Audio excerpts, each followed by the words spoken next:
Le 11 mars 2011, un puissant séisme suivi d'un tsunami ravage la centrale de Fukushima Daiichi. Depuis, elle est arrosée en permanence pour éviter de nouveaux rejets radioactifs. Mais que devient toute cette eau? Dans les réacteurs 1, 2 et 3, les équipes de l'opérateur TEPCO injectent quotidiennement 350 mètres cubes d'eau, la quantité nécessaire pour maintenir leur température en dessous de 50 degrés.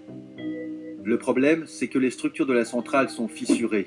L'eau déversée s'infiltre en permanence dans les sous-sols. Résultat, il y aurait aujourd'hui sous terre près de 90 000 tonnes d'eau contaminée. Pour enrayer cette propagation, les ouvriers sur place pompent dans les sous-sols 750 mètres cubes chaque jour.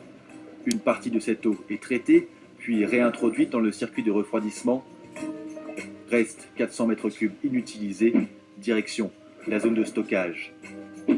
Dans cet immense parc, où se côtoient plus d'1 millier de réservoirs, 340 000 tonnes d'eau polluée se sont accumulées depuis la catastrophe. Cela équivaut à plus de 100 piscines olympiques. Et l'affluence est telle qu'il faut construire un réservoir toutes les 60 heures.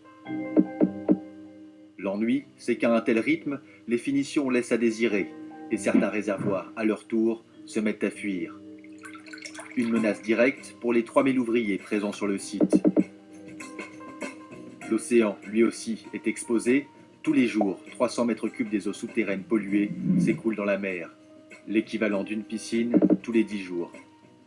Pour le moment, la menace radioactive reste encore localisée, et les conséquences à long terme sont toujours inconnues.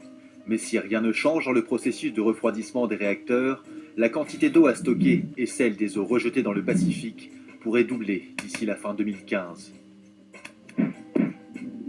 Depuis le début de cette vidéo, 500 litres d'eau contaminée se sont échappés de Fukushima.